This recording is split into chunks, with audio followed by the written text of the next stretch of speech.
really wasn't involved in politics until after the 2016 election. When the initial shock and grief wore off, I started looking for things to do. The first big thing I did was to go to the Women's March in Washington, D.C.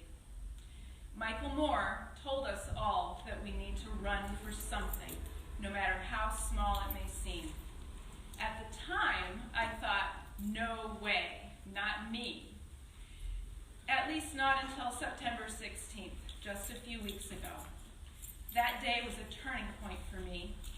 I was attending a legislative breakfast with Moms Demand Action in order to speak with legislators about gun safety. I was sitting there looking at these 5 white Republican men, and I couldn't help but feel that they were really only representing a small slice of central Illinois. When I looked up Keith Summers' voting record, I saw that he voted against the coal ash bill. He voted against raising teachers' salaries. He even voted against basic infrastructure improvements in Illinois. And I found out no one was running against him. My desire to run came from a place of disbelief and righteous anger. When your representative votes against everything you hold dear, what do? You hold them accountable. You do not allow them to run unopposed. You vote them out.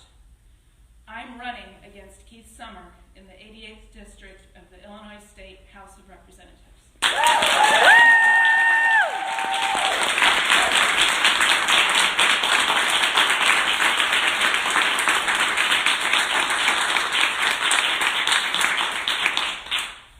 I grew up right here in the Midwest, from rural and small town Indiana to Moline, Illinois. I have my BFA from Illinois Wesleyan and my MFA from University of Illinois. After grad school, I spent the rest of the 1990s in New York, working as a union scenic artist, painting scenery for film, television, and Broadway. In 2000, I moved to London with my female partner, who was a UK citizen. The reason my partner and I moved to London was because she had not been able to get a green card. She had a job with a visa, but she was stuck in that job. She originally came here on a J1 visa, which she overstayed to be with me. In the mid-90s, no one was trying to lock up undocumented immigrants. Still, I know what it feels like to be afraid your loved one will be deported if caught. I know what it feels like to have no clear path to a green card for a family member. And I know what it feels like to have no legal validation for your relationship. I was a founding member of the Lesbian and Gay Immigration Rights Task Force in New York City. And I am dedicated to continuing to expand civil liberties of non-citizens and fighting discrimination against immigrants. Keith Summer voted against the Keep Families Together Act. He voted against prohibiting private prisons and detention centers in Illinois. And he voted against a gender non-binary option on state IDs. Fortunately, those bills passed without his help and were signed into law by our new governor.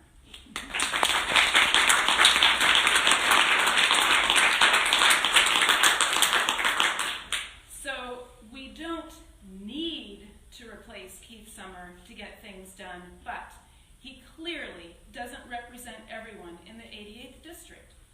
We do need to keep the momentum started by Jill Blair going.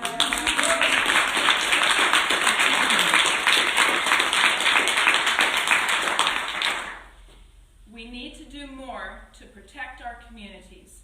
We must pass bold legislation such as the Clean Energy Jobs Act to fight against climate crisis and to provide good, sustainable jobs for the people of Illinois.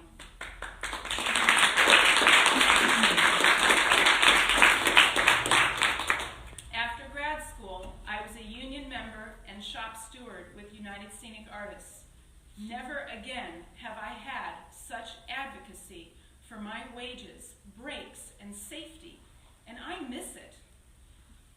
let's make sure that working people get the protections and fair wages they deserve.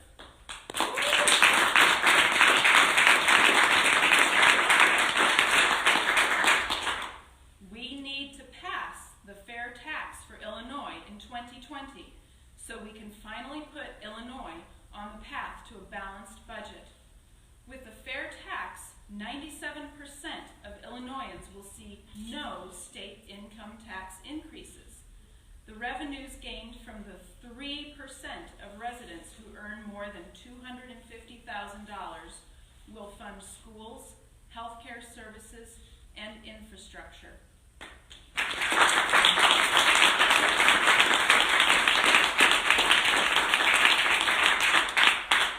So if you feel the same way on these issues, I need you to get out there and talk to people. I need you to stay engaged. I need you to vote, and I need you to get your friends and neighbors to vote.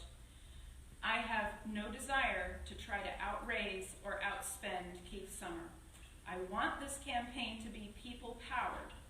The money that we raise will go to campaign essentials, as you can see on our fundraising board. I know that many of you, like me, felt that fire light under you in 2016. You got off your sofa and out of your comfort zones to fight for your future and for your kids' future. Looking at the challenges we face, it can be hard to imagine a bright future, but we can and we must. Let's keep the momentum going.